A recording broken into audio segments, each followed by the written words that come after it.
আসসালামু আলাইকুম ভাইয়া, কেমন আছেন? ওয়ালাইকুম আসসালাম, আপু ভালো আছেন? জি ভালো আছি। আপনার নামটা শুনবো? আমার নাম সাব্বির রাহেন। তাহলে সাব্বির ভাই, জি আপনাদের শিবচর উপজেলাতে অনেকেই এই টাইগার মুরগির খামার গড়ে তুলেছেন পারিবারিকভাবেই। জি জি আপনার এই খামারটি কেমন যাচ্ছে? জি আপু, আলহামদুলিল্লাহ খুব ভালো যাচ্ছে। প্রথমে শুরু করেছিলেন প্রথমে শুরু কিভাবে? করছি আমি 7টা মুরগি দিয়ে, এরপর আস্তে আস্তে আমি মুরগি বাড়াই, এরপর আস্তে আস্তে আমার এখন আলহামদুলিল্লাহ 130 পিস ছিল মুরগি। এখন কিছু মুরগি আমরা খাওয়া মাংস হিসাবে কিছু বিক্রি করে দিচ্ছি, আর এখন কিছু আছে মুরগি আমরা যে ডিম জন্য রেখে দিচ্ছি, যা আগামীতে ডিম উৎপাদন করবে। আর এখন আবার কিছু মুরগি আছে ডিম অলরেডি পারতাছে। এই আছে আলহামদুলিল্লাহ, খাবার দাবার খুব ভালোভাবে করতেছি। আচ্ছা, তো আপনি কি প্রথমে শুধু পারিবারিকভাবেই খামার করার চিন্তা করে জি জি শুরু আমি করেছিলেন? শুরুতে পারিবারিকভাবে চেষ্টা করে মানে ওইভাবেই শুরু করেছিলাম, কিন্তু এখন বাণিজ্যিক পর্যায়ে নেওয়াটা চিন্তা ভাবনা আছে, এই জন্য আমি আস্তে আস্তে খামারটা বড় করার চিন্তা ভাবনা করতেছি। আপনার কি মনে হচ্ছে যে পারিবারিকভাবে টাইগার মুরগি পালন কতটুকু সাফল্যজনক? না, এটা আশা করি অনেকটা ভালো, অন্য সব মুরগির থেকে এই মুরগির রোগ বালাইটা খুবই কম, আর তাছাড়া মাংস ডিম দুইটাই খুব ভালো উৎপাদন দেয় মুরগিটা। এটা পারিবারিক পারলে অনেকটা লাভবান হওয়া সম্ভব। অনেকে তো এখন পোল্ট্রি খামার শুরু করেছেন, তো পোল্ট্রির মধ্যে আপনি টাইগার মুরগিটাকে কেন বেছে নিলেন? টাইগার মুরগিটা হয়েছে আমার খুব ভালো লাগে, আমার শখের বিষয় এটা করা হয়েছে, কারণ এটা মানে সাইজটা এতটা বড় আসে, একটা একটা মুরগি ওইটা আসে 7 কেজি 8 কেজি পর্যন্ত, এই জন্য আমার খুব ভালো লাগে মুরগির কথা। আর মুরগি আমার শখ থেকে এটা আমার পালার উদ্যোগ নিয়েছি, তাই এই টাইগার মুরগিটা আমার খুব ভালো লাগছে। আর তাছাড়া টাইগার মুরগিটা অন্য সব মুরগি থেকে রোগ বালাই কম হয়, যার কারণে এটা পালতে সুবিধা। আবার এটা খাবার খরচ অন্য সব মুরগির থেকে একটু কম লাগে, দ্রুত এটা বড় হয়, এই জন্য আমার অন্য সব মুরগির থেকে এটাই আমার ভালো লাগছে, এই জন্য এটাই।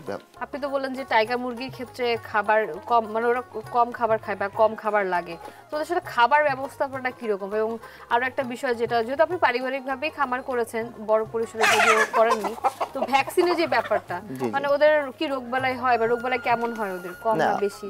মুরগির তো রোগ বালাই কম বেশি আছে, এদের রোগ বালাই আছে, যেমন আপনার ঠান্ডা সমস্যাটা বেশি, তার জন্য আমরা ঠান্ডা আছে, যেমন আপনার রানীক্ষেত আছে, এরপর মারেক্স আছে, এছাড়া অনেক কয়েকটা ভ্যাকসিন আছে আমাদের দেওয়া লাগে। যেমন প্রথমে আমরা রানীক্ষেতটা দিয়ে থাকি, যেমন আপনার 4 থেকে 5 দিন বয়সে রানীক্ষেত দেওয়া লাগে, এরপর আমাদের দেখা যায় 11 দিন একটা গাম্বুরা দেওয়া লাগে, তাছাড়া এরপর আমরা 21 দিনের দিন আমাদের দেখা যায় এটার জন্য একটা আবার রানীক্ষেত বুস্টার ডোজ দেওয়া লাগে, আবার 17 দিন আমাদের একটা আবার গাম্বুরা বুস্টার ডোজ দেওয়া লাগে। এই মোট 4-5টা 5-6টা আমাদের ভ্যাকসিন দিলে আর এরকম আর কোনো ভ্যাকসিন দেওয়া লাগে না। তাছাড়া আর কোনো মুরগি কোনো এমনি কোনো রোগ বালাই তেমন একটা হয় না, কিছু ঠান্ডাটা হয় মাঝে মধ্যে, তার জন্য আমরা যেমন কিছু ঠান্ডা মেডিসিন আছে ওগুলো ব্যবহার করি। আর খাবার ব্যবস্থাপনা? আচ্ছা, খাবার ব্যবস্থাপনা আমরা সাধারণত এটাকে আমরা যে সোনালী মুরগির যে ফিডটা আছে ওই ফিডটাই ব্যবহার করি, পোলট্রির যে ফিডগুলো ওই ফিডটাই ব্যবহার করি। তার পাশাপাশি আমরা যেমন আপনার সবুজ শাকসবজি, যেমন আপনার পালং শাক, কলমি শাক, এগুলো খাওয়াই। এগুলো খাওয়ালে যেমন আপনার ওই খাবারটা একটু কম লাগে, তার পাশাপাশি ওই খাবারের ঘাটতিটা একটু কম যায়। আচ্ছা, এবং আমি এটা বেশ কয়েক জায়গায় শুনেছি যে টাইগার মুরগি পালনে বেশ ঝুঁকি আছে। আপনি যেহেতু পারিবারিকভাবে এই শুরু করেছেন, তো আপনার কি মনে হচ্ছে যে আসলে কি টাইগার মুরগি পালনে কোনো ঝুঁকি আছে কিনা?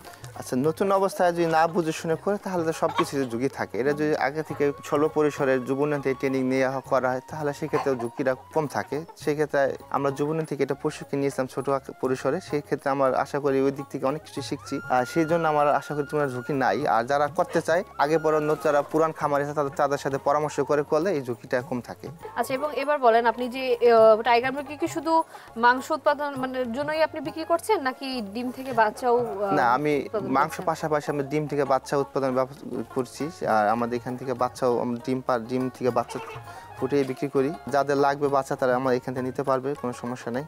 যারা নতুন খামারি আছে তাদের কোনো পরামর্শ লাগে সেটাও দেওয়া হবে। তার মানে ওভারঅল আমরা যদি বলি যে টাইগার মুরগি পালনে ঝুঁকি তো সব জায়গায় থাকে, তারপরেও এই ক্ষেত্রে লাভবান হতে পারবে খামারিরা। হ্যাঁ, খামার করে লাভবান হতে পারবে, কোনো সমস্যা নেই। হ্যাঁ, আপনার মতো কি আর কারোর আশেপাশে এরকম কোনো খামার আছে? হ্যাঁ জি, আমরা এখানে আসলে আর কয়েকটা খামার আছে, আপনি চান চলে আপনি নিয়ে যেতে? অবশ্যই আমরা যাব, এবং আপনি আমাদেরকে তাহলে নিয়ে চলুন। আচ্ছা ঠিক আছে, চলুন আমার সাথে। এই যে এখানে আমাদের আলামিন ভাইয়ের বাসা। আচ্ছা, তার একটা বড় একটা খামার আছে, আমরা দেখি তার খামার আছে। আলামিন ভাই বাসা আছেন? জি ভাই, আসেন। আসসালামু আলাইকুম। ওয়ালাইকুম সালাম ভাইয়া, কেমন আছেন? আলহামদুলিল্লাহ, আপনারা ভালো আছেন? জি ভালো আছি। সাব্বির ভাইয়ের কাছ থেকে শুনছিলাম যে আপনার অনেক বড় একটা খামার আছে, এবং ভাবলাম যে তাহলে আপনার খামারে আসা যায়। তো ভাই, আপনি কি কি দিয়ে শুরু করেছেন আপনার খামার? আমার খামারটা শুরু হয়েছিল মূলত ছাগল দিয়ে। ছাগল আছে, পাশাপাশি দেশি মুরগি, ফার্মি মুরগি, এবং কি বাড়ির আঙিনা কিছু সবজি চাষ করি। তাহলে আপনার এখানে তাহলে ছাগল কতগুলো আছে, দেশি মুরগি কত আর ফার্মি কতগুলো? এখন 17টা ছাগল আছে, দেশি মুরগি ফার্মি মিলে প্রায় 1200 মুরগি আছে। 1200-র মতো আছে।